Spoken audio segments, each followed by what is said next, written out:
Well, hello everybody. Welcome back to Non-Toxic Environments Podcast. This is Andy Pace. So happy you could join us again this week.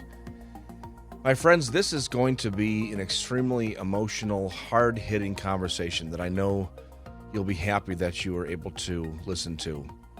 Ash and Sam Brockington have a story to tell about how their dream house turned into a nightmare.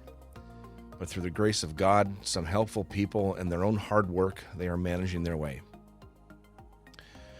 Through mold infestation to the children developing severe, debilitating health issues, Ash and Sam are now in the process of remodeling their house, bringing it back to life because of an enormous toxic mold scare that they had. And I have been blessed to work with them for the last year or so, helping them in their journey, trying to make it as healthy as possible.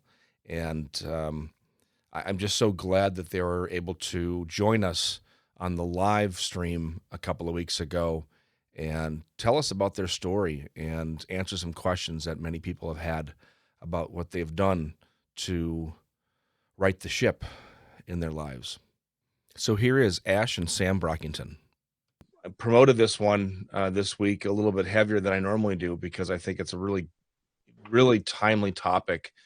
This time of year, we start thinking about, spring coming into summer, and we're sort of opening up our homes and seeing what we got to do for spring cleaning around the house. And for most people in most situations, that's not necessarily that big of a deal. But when you get in a situation like what Ash and Sam have lived through for the last almost 10 years, just cleaning out the house for a spring cleaning is not even close to what they had to go through. And so I've had the pleasure of working with them for the last almost year now, actually, in part of their journey. Obviously the biggest part of their journey happened before I ever met them. And they were able to connect with me and then with others to start the rebuilding process. And I'm really happy to be a part of that.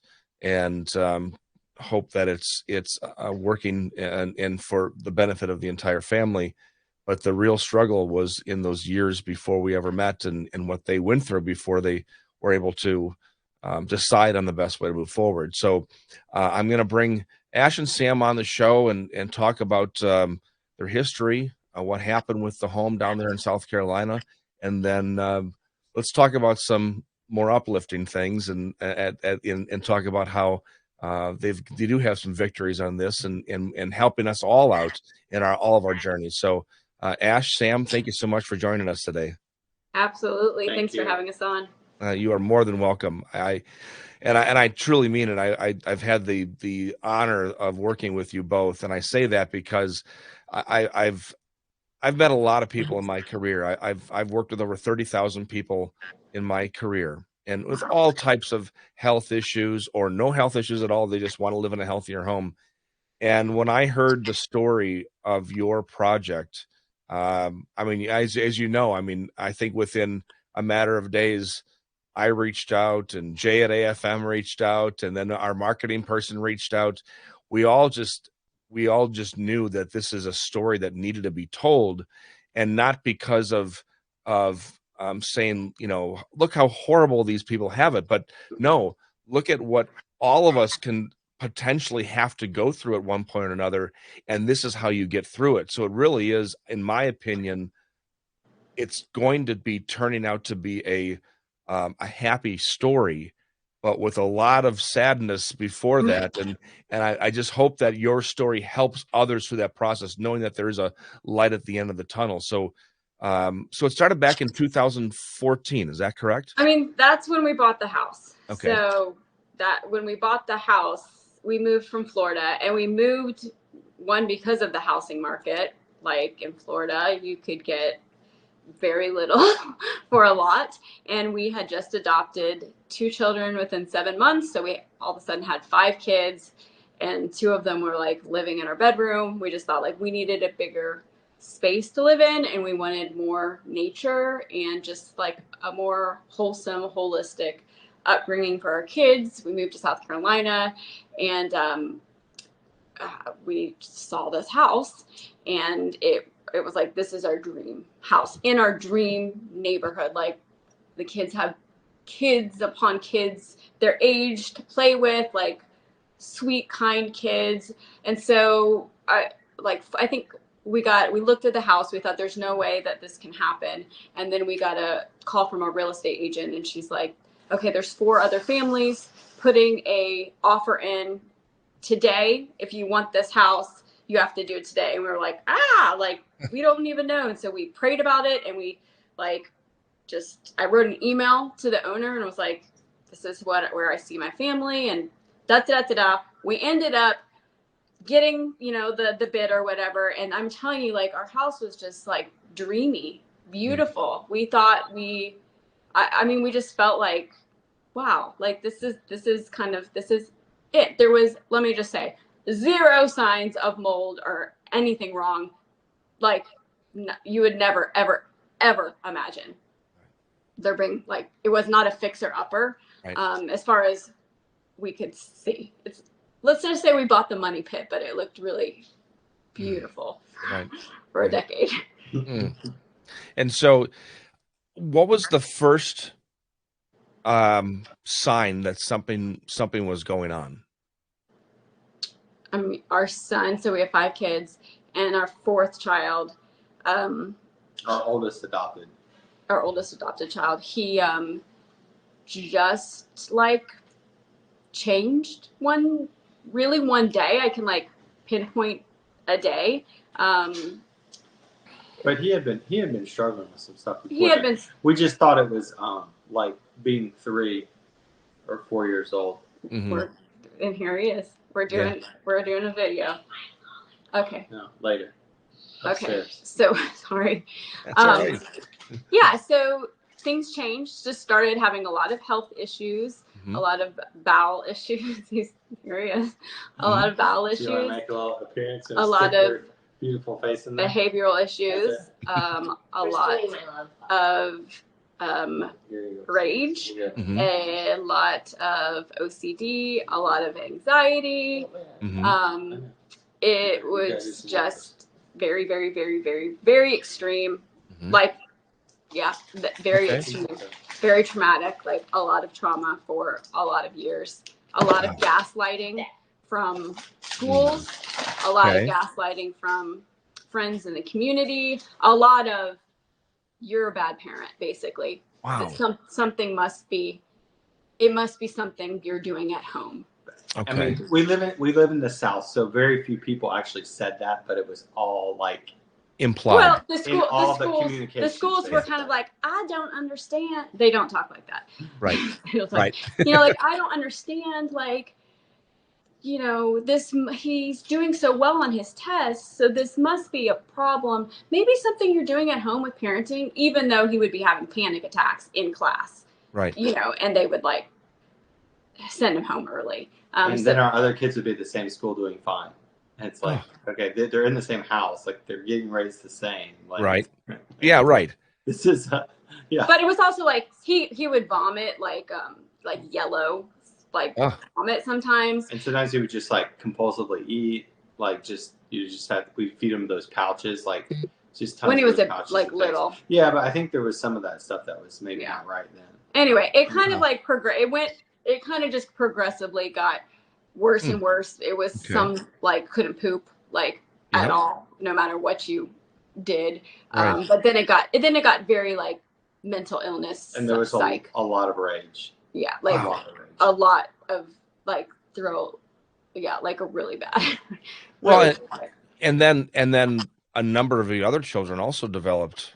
I mean, even the family pets developed problems. That was towards like the end, and that's when we kind of were like, so towards the end, and we kind of thought, I mean, things kind of progressively kept getting worse, but we kind of thought it was like COVID, just the effects of like that stress. Sam was an ICU nurse at the time. And all the kids were basically at home most of that time. Sure. And then just like kind of destroying the house. We had 2 dogs. We had a cat. And the cat, like, a lot of mess. Couldn't like walk, like jump or walk, like it would fall off balance. And we just thought we got a really weird cat. Like, it doesn't do that now. Let me just like jump to the punchline. Our dog had like a rash like on her belly.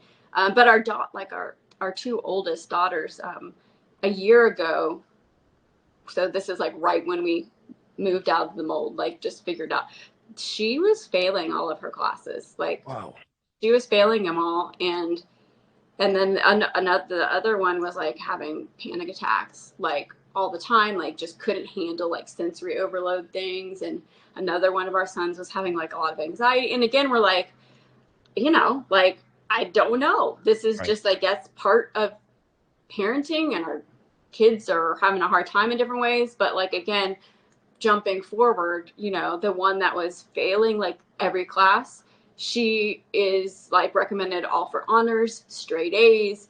Teachers love her. They're like, your daughter's so brilliant. Like, I mean, it's like, what, world am I? It's just like a total 180 that my children have experienced just from moving out of mold and having time to breathe, like fresh air, detox. And we had no idea.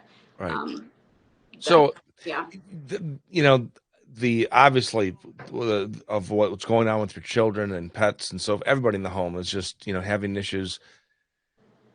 So many people move into homes and they go through all the inspections, as you said, and passed all the inspections. Yeah. People looked through it and said it looked fine. I mean, I've spent hours on Zoom calls with clients all over the country while they're going through Zillow listings with me to see if I can point out anything. Right. But you can't see these things in pictures or even in person sometimes. So how did you figure it out? That you probably didn't even think mold was an issue. You didn't know what it was, but what was the trigger that said, oh, this is a mold problem? I mean, we knew. So the disease that our son has is PANS, pediatric acute onset neuropsychiatric syndrome. And we know it's caused by a biotoxin illness. A lot of times the strep virus, but also sometimes like mycoplasma pneumonia or Lyme disease, sometimes extreme allergies. But mold is like a really reoccurring, overriding one for a lot of people. But we in 2020, we had a mold inspector come out and they did an air test, and we wanted to just rule it out, like, even though we couldn't see anything. And he actually was tested. I think the test that you were saying that you did, and his mold levels, like the mycotoxin? Yeah, that was for mycotoxins. The I don't remember how you say it. Ochratoxin? Anyway, yes, ochratoxin. Yes, it was like very minorly elevated. I mean, so it was just like, well, we ruled that out. Moving on. So the reason why we came back to it is we discovered a small leak under our fridge, like it was like a manufacturer defect, and we noticed it was like making some of the wood soft. So we had a repairman come and move it, and it had eaten away like through the floor. So there was a little floor or hole going to our crawl space. And so something happened when that happened. I think it created like this negative pressure thing to where there wasn't the fan or whatever was going on like with the refrigerator. And I started smelling mold. I was like, Sam, I smell mold. And I realized it was like at our vents, all the places in the house or on the bottom floor where there were vents. And so I don't know, it's like my intuition, it's like everything just like came together, and I'm like, I know this is what it is. I know this is what it is. Like, we have to get our son out.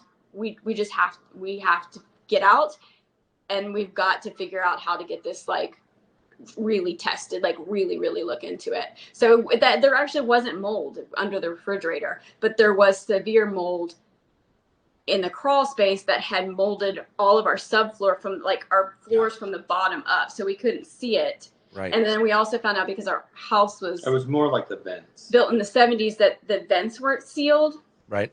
And so it was just like coming up. We also found like there was like an old register that led to nowhere that had cracks. So that was like that was in the So, and this is stuff that, again, like that vent thing, Sam figured that out. I had no idea. Yeah, that was even after they'd been inspected twice. Nobody said anything.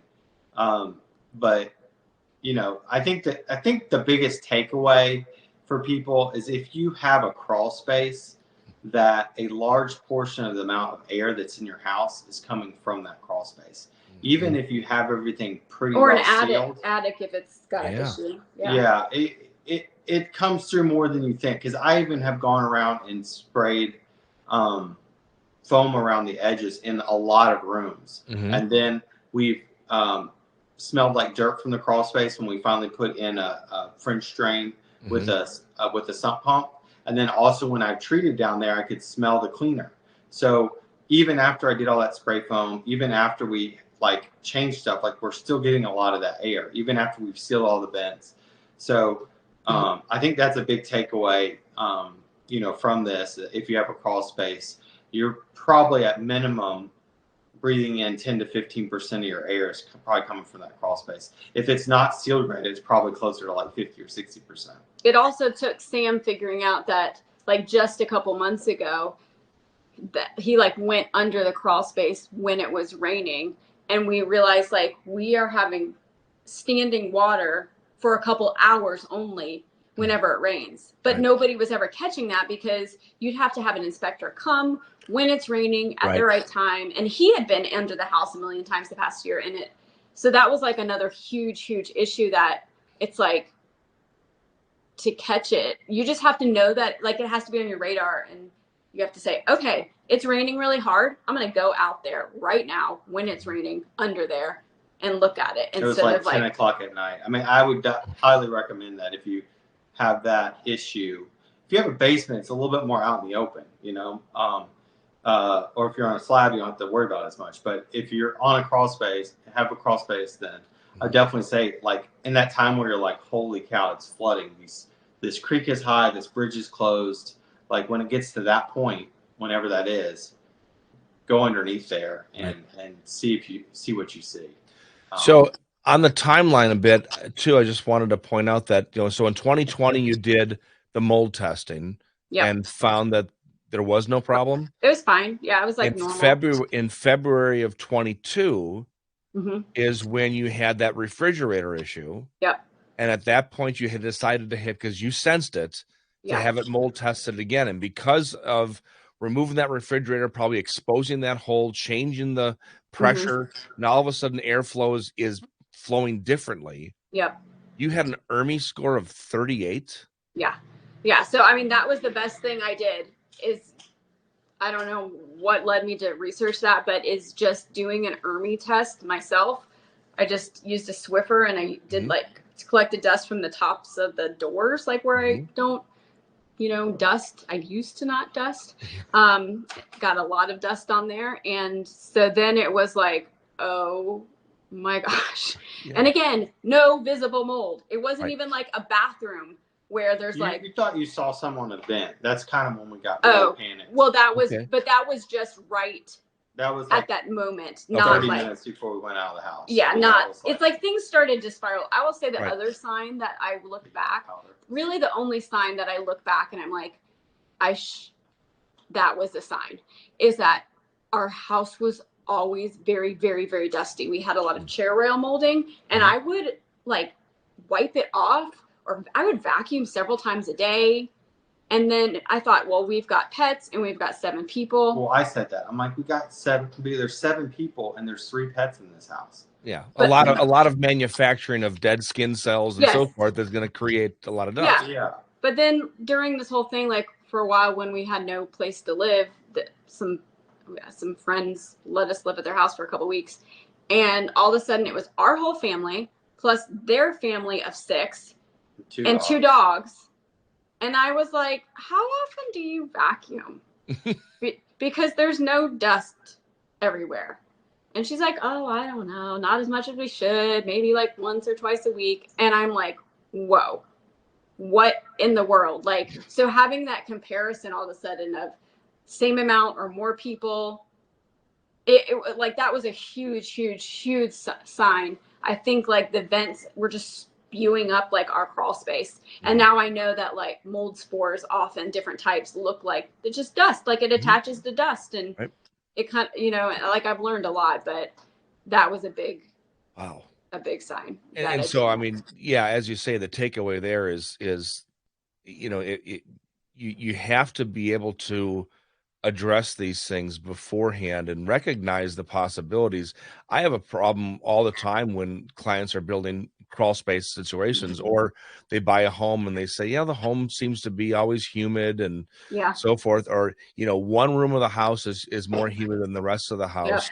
And then we go downstairs and we go in the crawl space, we actually start inspecting and find that, well, sure. I mean, because the water table outside is rising, and where you would get moisture entering would be over here. Makes sense, it evaporates up, and then that room should be more humid.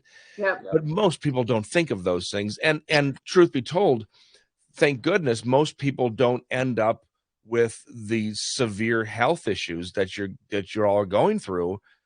Or they do. I think so many people do. Yeah. And they have autoimmune health issues, or they're aging and they have, Alzheimer's or dementia, and they just, you don't want to know. I mean, I know that like when you decide to go down that, we were so desperate because our son was so sick. I mean, we were so depressed and praying so long and hard that he would be healed. Like we were willing to give up everything, but you kind of, I had already, basically I had quit my job as a nurse.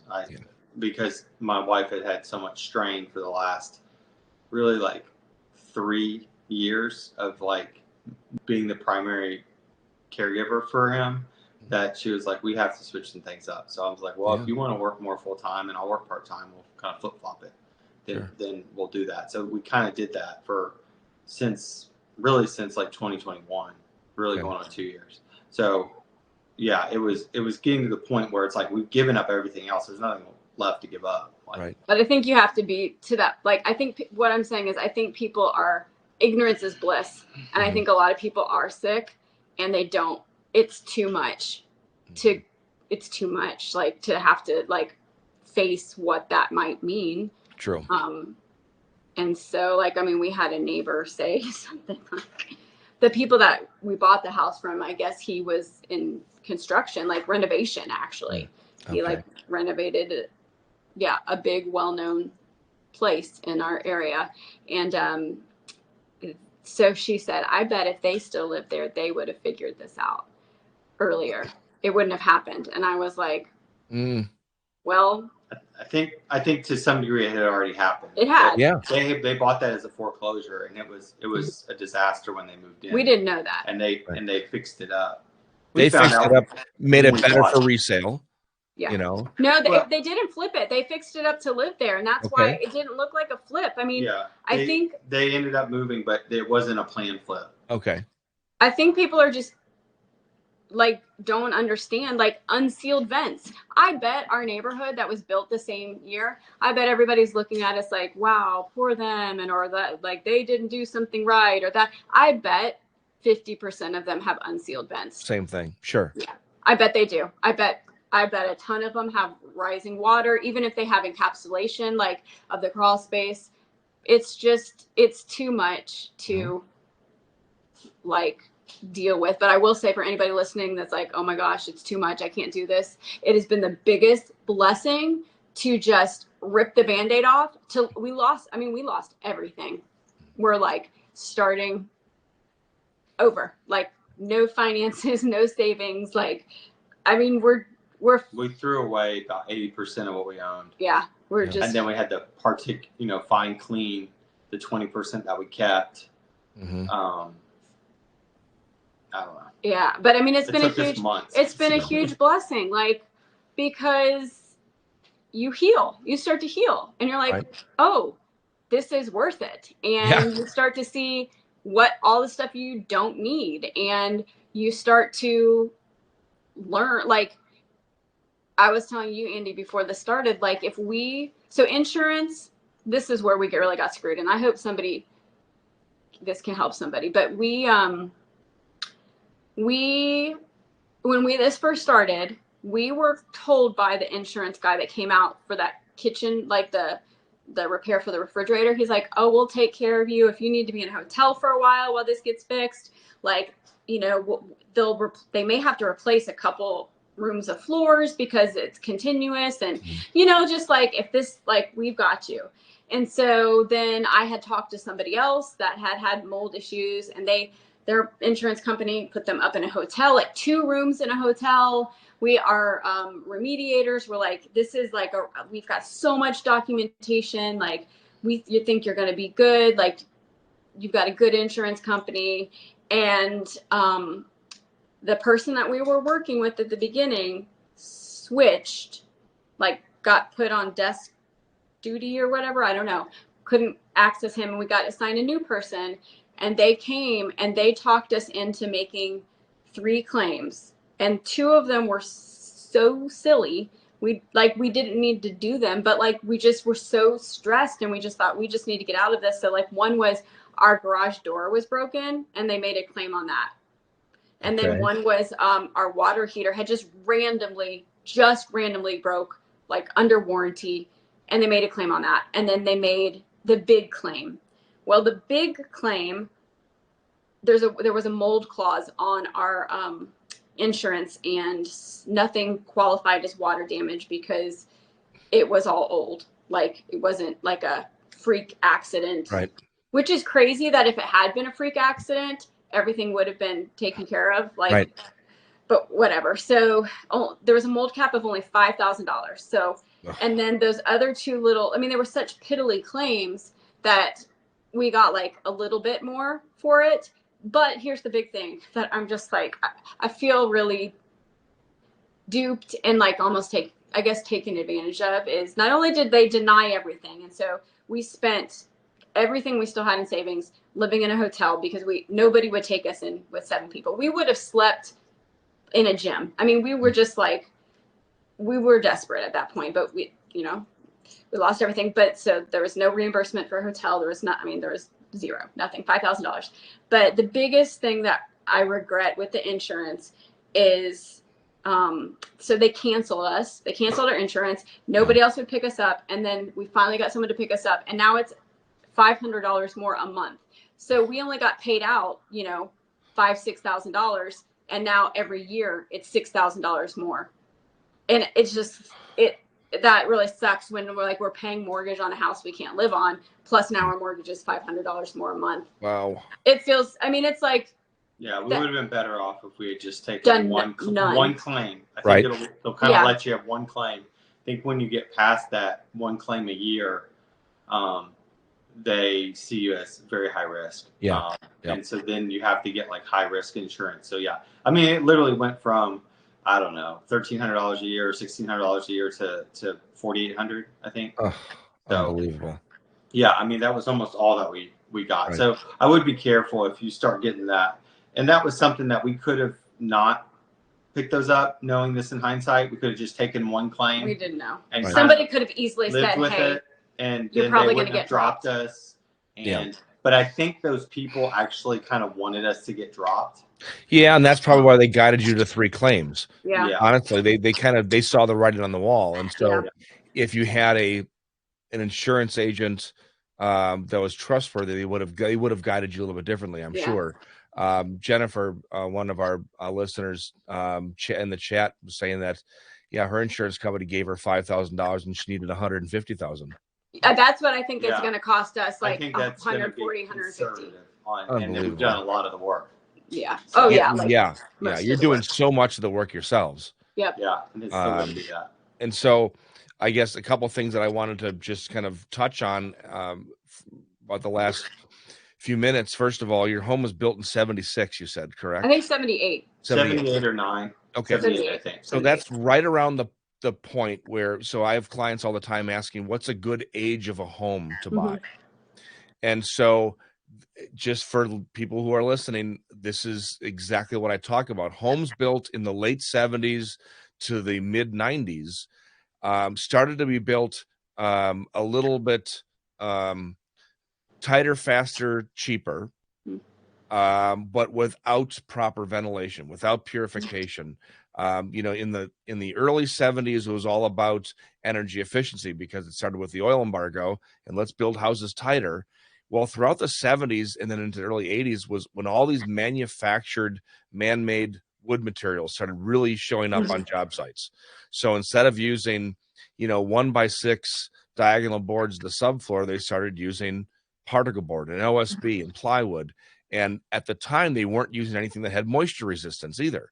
So it essentially became a food source for mold. Yeah. And so this is, it's just a perfect example. That particular time frame of homes being built are very high probability of mold problems.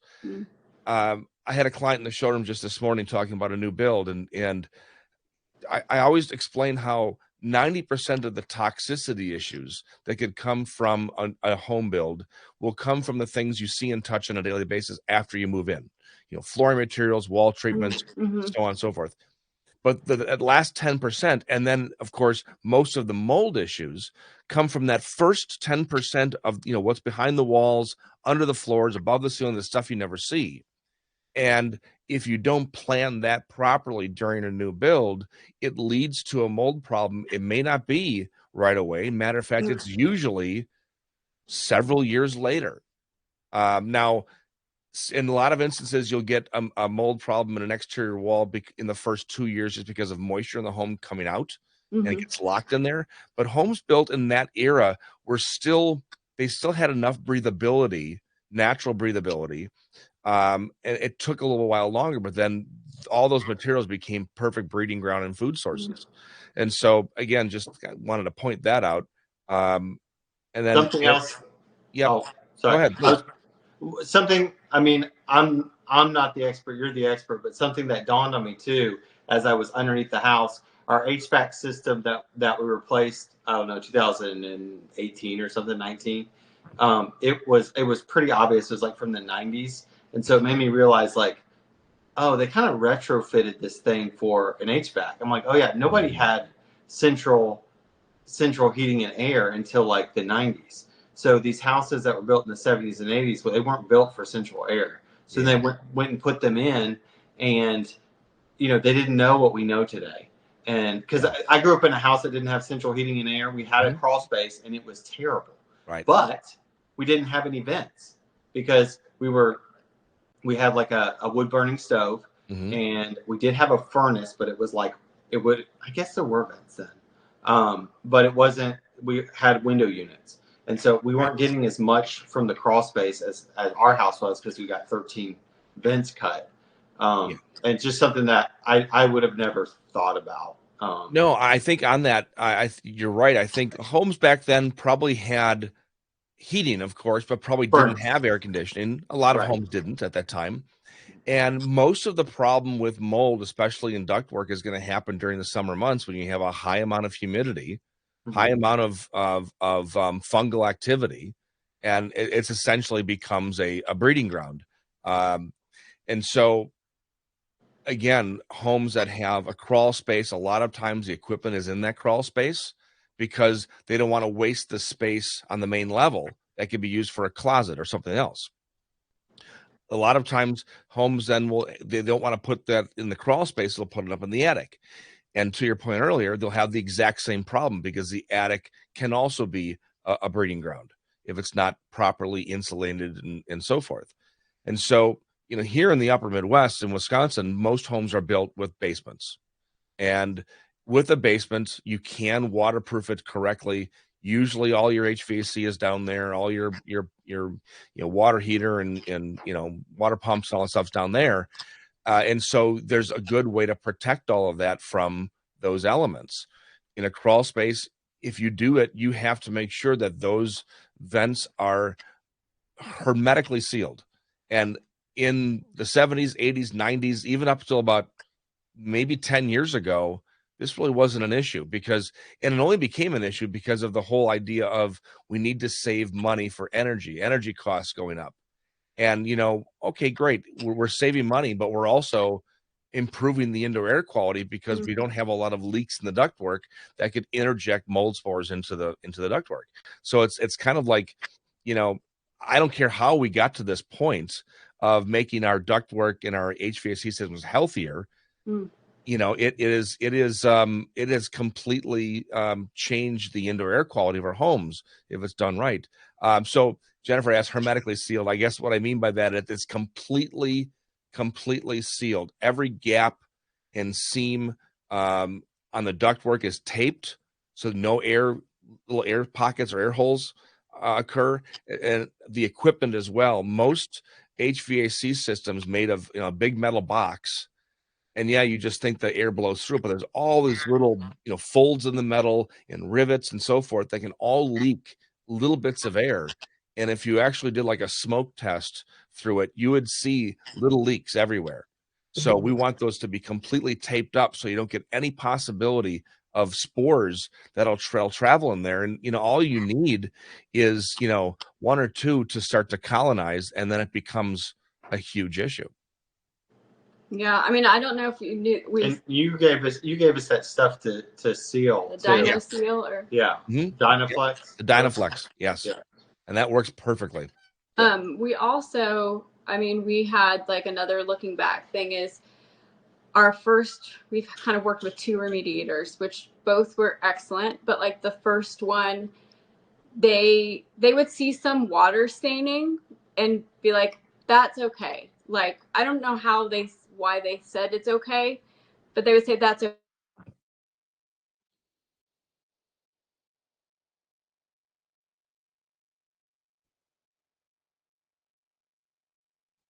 They were like, there's, you know, see all this water staining around, like in the bathroom or under the vanities. And this was not from us. This was probably from like 20 years ago. Yeah. And they were like, you just need to remove that and check. And we're like, oh, and we thought we were done with remediation. So the past since January, that's when you said like, how's it going earlier?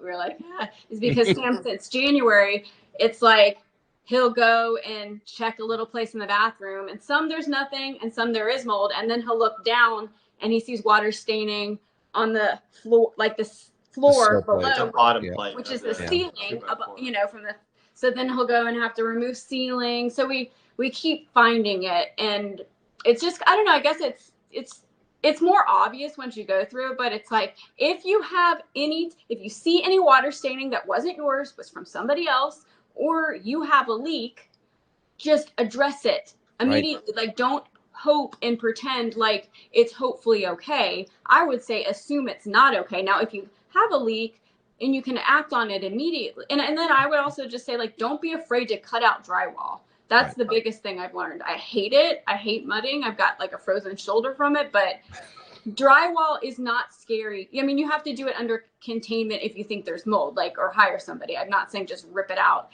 But if you have a leak that's happening right then, just like cut out the drywall. Get some fans and a dehumidifier in there. It's not, I think there's like this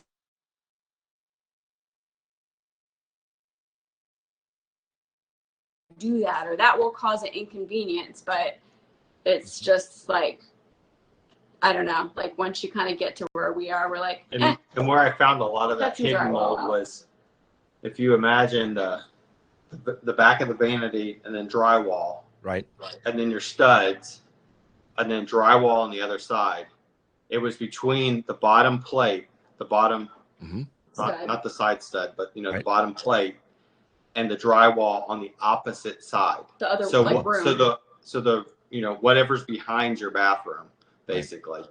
So the hallway or the living room or, you know, another room, whatever.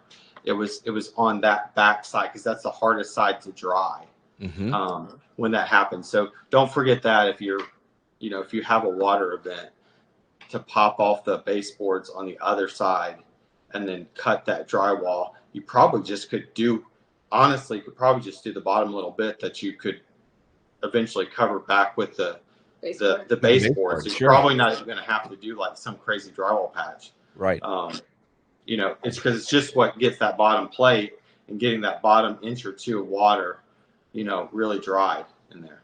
That's a great point. Thank you for bringing this up.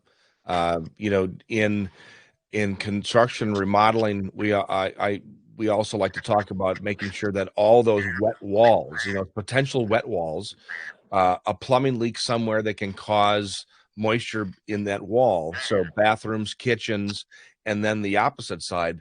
The other thing that I really want to stress what you said is don't be afraid to tear off drywall or to open things up to air out. I know people are always worried about that because then that means I got to bring a drywaller in, and now I got to bring a painter in, and I got to try probably paint the whole room because nothing's going to match. Yeah. Folks, I'm telling you right now, the little bit of work that has to be done at this point and the little bit of money, yes, and maybe it's a lot of money, but maybe it's a couple $1,000s, but that is nothing compared to what you could have to spend. Yeah. Can I show something really quick? But I mean, I'm really thinking in a lot of those cases that you could just pop off your 4-inch baseboard, right, and then really probably cut like 2 inches high, 2 or 3 inches high, and then like blow air in there and. I'm going to show you something real quick. Dry it up, and then we're in a duplex. Okay. Like renting. It's brand new, and like brand new. And this is a new sink, but the sink that was there started leaking from here. It went down. Let's see if you can see. I don't know if there's enough light. Can you see on this side? Can you see like the water staining? I can, yes. Yeah, so like that was not from those pipes. That was from here. And and a plumber or a tile person or a kitchen person will tell you this will not happen. But I'm telling you, this is a new place, and it happened. It leaked from up there. It follows the pipes. Like water follows the pipes. So then it went onto the wall, and we're renting, and we said, like, do you want us to cut out drywall? Do you want us to do this? And they're like, no, don't do it. Well, so this place has LVP, and I know a lot of people think that's the next best thing, and it won't leak or nothing will happen. But this is the other side of that wall. And can you see that? Yep. Exactly. The LVP popped up. And again, we were like, do you want us to cut it out? Remove? And they're like, no. And so, I mean, that's renting for you. I mean, we're like, but that would have been so easy to just remove the baseboard, cut a little bit out, pop that LVP up, put some fans, put it back. Let it dry out. Right. Yes, just let it dry out. But I mean, that's how these things happen, is because people tell you that it's all okay or it never will happen. And you just are like, okay, I trust it. But when it comes down to it, it's like water can easily lead to mold. Right. So when there's water, just pull stuff up, dry it, and then you won't have to pull everything up. No, that's just a great way to put it. It's just, it's interesting. Water is one of those things that's completely necessary for life, but it's also responsible for a lot of bad things too. I mean, years ago in my own house, probably 20 years ago, we had a roof leak because of major storm damage. And for the rest of my life, the sound of dripping water, anytime I hear something that sounds like dripping water, I don't care where I am in the world, I start to get almost hyperventilation because of that, remembering that.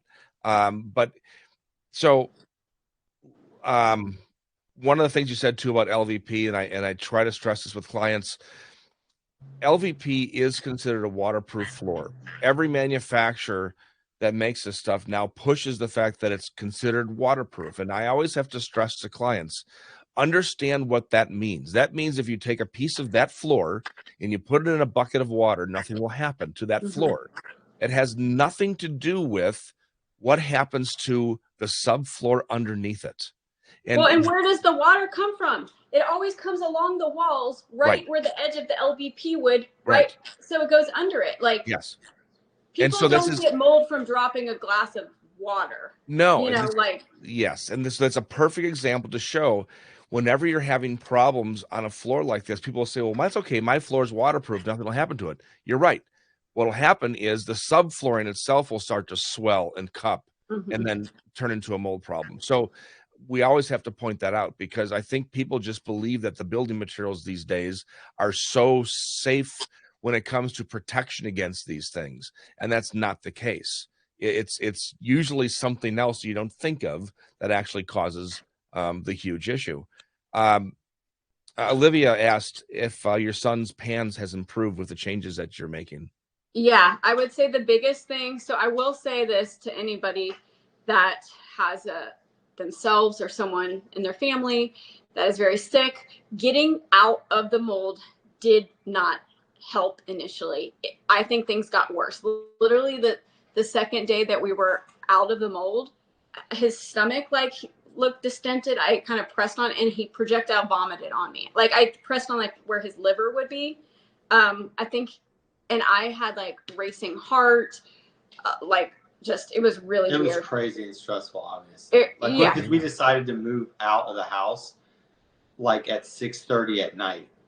It was like, we got to stay in a hotel. Just like everybody else. Yeah. But it did not get better until I took this course on Wellness Plus app, Dr. Jess Petros. It's called like mold and biotoxin illness. And to sum it up, the bottom line was like, it was kind of like how you cure all biotoxin illness is basically the same. You open the drainage pathways in the body, you detox, you build the immune system. Anyway, I mean, our son had so many, it was like a tangled spaghetti, like insulin resistance, couldn't poop, you know, all this. He was very constipated. Psych he was issues. On an extremely heavy dose of laxatives. And within a month, we had like half those laxatives. And within like 2 or 3 months, we were down to like a quarter. And it was like almost like a normal amount that like an old person. And we had tried everything natural over the years. Like we're very natural. Like we had tried all that stuff. And we went to a fertility specialist. That signed off on that. Basically, we thought he was withholding, and so we gave him this enormous amount with the doctor watching him, and we realized like, oh, this is helping him immensely, just being able to poop regularly. Because when your brain is swollen, then it's like your vagal nerve isn't working, your body's. So anyway, we started using Cell Core supplements. They have comprehensive phases. The program that we listened to, the course was Wellness Plus, mold and biotoxin illness. But I mean, it's good. It's nothing like mind blowing. It really just got down to, got to me using these Cell Core products, comprehensive phases. They have different ones. It's like 6 of them. And so like just comes in a box, and the first stages, months, are like just opening your detox pathways, because if you try to detox and like he wasn't pooping, you know, and he would wet the bed all the time. He doesn't ever wet the bed anymore.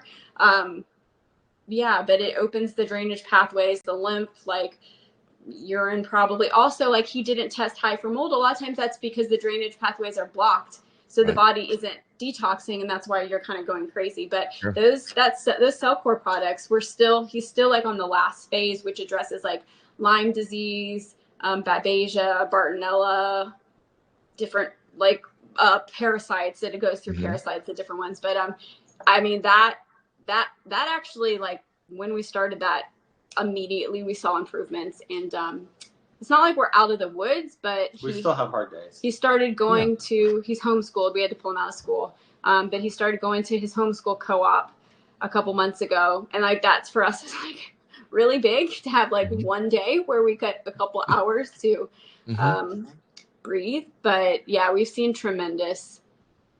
It's like, we haven't done it there. We did a year ago. He had a blood test that measured like the inflammation in his brain, and it was really elevated and concerning. I haven't paid to do that again, but I'm pretty positive if we did that again, it would be of no concern. And we had a binder of like this thick, of lab tests, positive lab test, you know, write-ups and all that stuff. So we didn't diagnose this on our own. Yeah, we weren't. We've been going to doctors, all doctors for years and years and years, tens of thousands of dollars. But it did come down to that course and taking those supplements. I kind of had to take it into my own hands. The other thing I would say is was Jill Krista. I heard her on Dr. Jill Krista. I heard her on a podcast.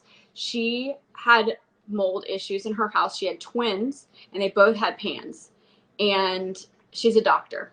And she wrote a book on PANS and PANDAS that's like, where has this been for the past 6 years? And it's so prescriptive. It just tells you like. It just came out. That's where it's been. And she also I looked at it. I was like, where does this? She also has a book on mold. Published 2023. She also has on mold, and it tells you like exactly what to do. So the cell core is really what helped us. But when he will start to kind of act wiggy, we'll go to her book. But that's specific for pans. And we'll, but she has one on mold too. Oh, she does. That I think is just as helpful. So those have been like out of all. We've done neurofeedback. We've done we've done so much. We've done so much stuff. We tried so many diets. I mean, we've gone both like, holistic and like Western medicine, keto, all kinds of different SIBO stuff. diet, Candida diet. Yeah, we tried every. We go to doctors. And some of them have helped, and some of them made things worse. We go to doctors that speak at Autism One conferences. People that know what they're doing, and it was kind of like, I'm taking this into my own hands. And after we tried everything, to think that it's the environment, even if it's not mold, it's something in an environment, made a lot of sense. It's like, we've literally tried everything else. Right. Like there's nothing. And it would go left up to and try. down. We would have months where things would get better. And then it would every October, it would get so. That was another big hint. Bad. Is in October, at least in South Carolina. For 5 years. What I noticed is we had the HVAC off in our house for a while. Right. And I was concerned, so I bought several dehumidifiers so we didn't get 80% humidity in the house. What I noticed is it's very humid from this time of year, April, all the way until October. And then there is a time in October, somewhere between the 10th and 20th, where all of a sudden, when on days it doesn't rain, it's not humid anymore. And all that mold dies off. Yeah, leaves. And then that's when dry. the mycotoxins get released. And the same for your HVAC, I think. And I think that's why we were seeing that spike in October. It makes so much sense because most people are more allergic to the mycotoxins that they release when they die than the actual mold. And I think that's what was happening. And that's why he was going crazy every October. If people see up and down pattern, that's they can put markers on it. I would say that mold. Something in the environment for sure. Yeah. So a couple of questions that came up. Robin wants to know if you can name the program again. What I'm going to have you do, if you don't mind, is after the show, can you just type it in on the show notes or on the listing so that people can link to it? The second thing is Olivia asked or says that she rented a home for 2 years that had a mold issue. And since leaving, her son has developed issues that seems like PANS. We built a new home following a lot of the advice that's given here and hoping that our current home is not contributing to the issues we have started. So I started thinking about this because you had said that your son's conditions got worse after leaving. Olivia says that her son all did. Yeah, and her son got worse after leaving the mold issues. Yep. Could it be, and I don't know, maybe if this doctor talks about it in the book, could it be that, when you are surrounded by this day in and day out, it almost becomes like the equivalent of a drug addiction? Yeah, or maybe like a symbiotic, like a relationship. Right. Yeah. And when your body leaves it, all of a sudden your body's going into sort of a odd form of fight or flight. It's detox. Yeah. Yeah, just like it would be with drugs. I think a lot of it's detox. I think because you're releasing what you're breathing in, all of a sudden you're getting all these amounts in your bloodstream that you're you're trying to clean out now finally. Our son, even when we noticed that when he has he'll get a bit of dopamine and it is really hard. So even just neurotransmitters and things like that, if you're not peeing, pooping, sweating, those are gonna get clogged up, and that's gonna make people so I would say that needs to detox and open up the pathways. And then the other thing that we haven't done yet, but that I want to, that I've heard has helped a lot of people, is dynamic neural retraining. So DNRS. Yeah. I guess there's one that's that, and Gupta. I think it's $350 to $400. And that's one of the next things I want to do, because when we were hiring a remediator, I asked for references and I talked to all of them. Mm-hmm. And one of the people I talked to said the same thing. She's like, we couldn't heal until we did this DNRS. Sure. And then it changed everything. So and when we were looking for inspectors, another good point. Oh, yes. What we decided was, let's go to, somebody gave us the suggestion, go to the doctors that are treating this in your area and ask them who they recommend. And I would recommend that, because a lot of the people that are in this industry are like, look, you have mold, they'll sell you on the mold. It doesn't make you sick.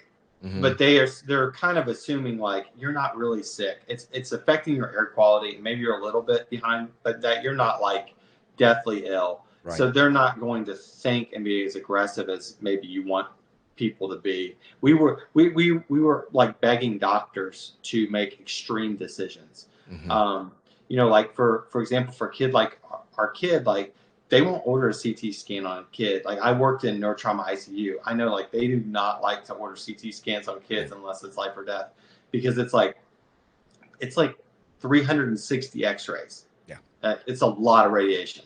So, or like, you know, just things like that. Like we were to the point where we would have signed off on anything. Like totally would have signed off on like extreme stuff. But you go in the doctor's office and they're thinking, we don't want to do this extreme thing. Same thing about people that come into your house. We don't want to do this extreme thing. This is a lot. We don't recommend it, you know? So, but if you go start with a doctor who's like healing people that are like life and death and desperate, they understand, and they'll like, here's the person you need to talk to. Both of our remediators too, I will say this, they both, I think, got into remediation because they had toxic mold illness. Like, so I would actually say if you're vetting people, I would try to find someone like that, because we found two, and they are so passionate about it because, and also their this is not like, it's like advantageous, but not good for them. Their bodies react. So when they inspect the house, they're like, I can feel it. And I can feel it now. When I go places that have mold, it's like, it hurts in my bones, and I start to feel like paralyzed. It's just like you the dripping. Yeah. I'm kind of the same way, but also with like any kind of mold stuff, I'm like, oh my gosh, there's, you know, I can't believe they don't. You know. Like, restaurants and stuff like that, the bathrooms and. Oh yeah. Anyway. Yeah. So a couple things here. We're getting to the end of the show. If there's any other questions that people want to ask, please, now's the time. If we don't get to it before the show ends, we'll address it afterwards in the show notes. The second thing is that you had mentioned DNRS. We actually had a really involved conversation here in the Circle community about that.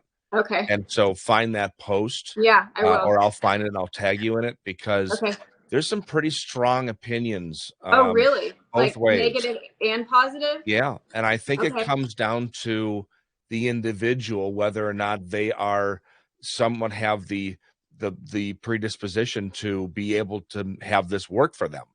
Okay, because I don't know enough about it. All I know is that it's really helped some people, but I haven't like taken that step. So that will be a great resource. I have clients who have gone through it and they swear by it. I have other clients who started it and they said it was worse than anything they've ever done. And so it just, I think it comes down to the person. And again, in that chat on the Circle community here, some people go into great detail about it.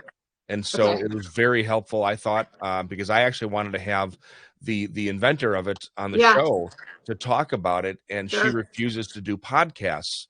And so I'm wondering if it's because there is such a polarizing opinion about it, good and bad. I think that in everything in life, nothing can be perfect, right? And so I've heard it's too much for kids. I have heard that. Yeah. And so, but I think it comes down to each individual and how they respond to certain things. And so, but definitely take a look at that. Yeah. Everybody, thank you so much for coming to this. Ash, Sam, it's so good to see you. And it's good to hear that there are improvements. So when do you think you're going to be moving back into your home? We've gotten this from the beginning. I mean, it's a lot with the kids going to school right now. We'll go like 2 to 4 hours a day. Like before I was here, I was like, you know, fixing windows and everything like that at the house. But our goal is to try to get back in by the end of the summer, because we will have the summer to not have to do all the school stuff. So I don't think we're going to have it finished, but our goal is to get the kitchen, a bathroom with a shower, and the bedrooms safe, and all the drywall mudded because it's sanded. It's so much dust. Right. I did. Can I ask you a question real quick? Sure or is can. it Yeah. time?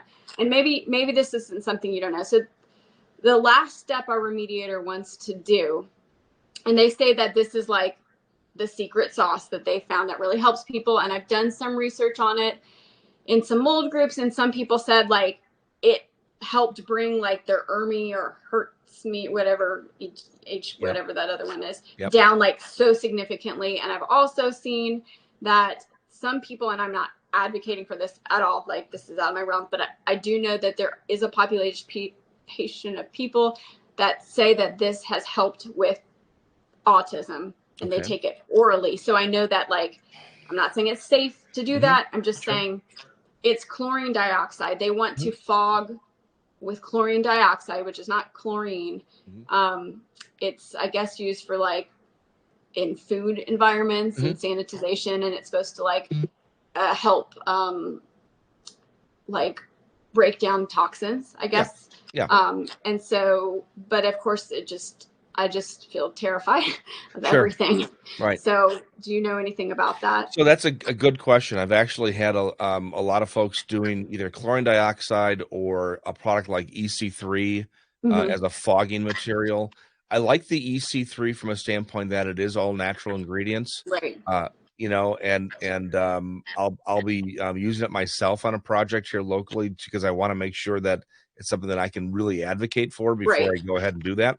But I've had a lot of folks reach out to say that it is a viable product. The chlorine dioxide, I have had people say that it works very well, but again, it's chemistry, and I worry about chemistry and what else it's doing in the home and what else it can react to negatively. It's kind of like ozone. I'm a big believer of ozone usage if it's done correctly. On the other hand, if it's used in an environment where you have a high amount of formaldehyde release, it's actually going to make things worse. And so how are you going to know that without actually doing testing right before you do it? You know? So it really is. I think all of this is sort of coming to the market now because of COVID pandemic. If it's done one thing for all of us, it's actually improved the outlook on how we take care of our indoor environments because of all these new technologies that came out. And Jennifer, you're right. I mean, you definitely have to do, small microparticle cleaning after fogging, after doing any of these cleaning, because we've done it already like 5 million times, and we plan on doing it another 5 million times. Exactly. But I'll tell you what, after I use the EC3 product myself, I will report on it here. And then I'll also see if I can have somebody come on the show to talk about these different methods. See if we can get some professional, like independent information about this. I would love that, because that is like kind of the final, like you want something that's going to work, but you also don't want something that you're going to find out later either didn't work or has a side effect that you wish you would have known before you sprayed your whole house with it. I used to say to customers, well, if you've done all the work correctly, then you shouldn't need to do the fogging. Right. But I think that it's kind of common theory now that, listen, we can't get everything. These little spores and dust particles are lighter than air. And so there's going to be areas that you don't get. And so fogging, essentially, with whatever we decide to use, is combating that at that same molecular level. And so it's like, all right, this is the coup de grace, and hopefully after that, clean slate kind of. Exactly. So I believe this is the direction we're all going to go in this industry. But there's got to be some consensus as what's the safest way to do. All right, folks. Again, thanks for joining. Ash, Sam, it's great to see you. You too. Thank you so much for all of your help. I don't know where we would be, like, without all of our help. What do we do about this? Well, sending pictures of my HVAC to you. Right. No, that's what I'm here for, and I love to be involved, and obviously anything we can do to share your story. And I'll be linking information about their story on here too, and if anybody wants to get involved, I know a GoFundMe was started. I'm not pitching people right now, but I'm just saying that, we're trying to get this story into the ears and eyes of some, movers and shakers in this country, to see if and we can get some help for you, because again, your story, your house is becoming, I think, almost like a blueprint of how you go from good to bad to worse to better. And there's so much hope. There's so much hope. I would do it all. I mean, I would do all of it. I wouldn't buy the house again, but at the same time, you could buy any house. I feel better about remediating our house and getting to, like, knowing it intimately than buying a new house, and not knowing. I would be terrified to buy any house at this point. But so, like, the house, really, really well is probably the safer house. Like, anybody can know their house. It's built really well. The people that have, been in professionally, they're like, this house is built really well.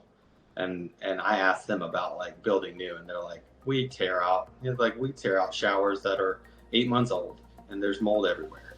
He's like, I wouldn't trust anybody with these, so, I just have to be careful. I think it's just like anything. You think, know your house's history too. Yeah. You buy a house, you better ask if there has been any foreclosures, no matter how nice the neighborhood or pretty it looks. Like, I would have never guessed. Exactly. Ever. Exactly. Yeah.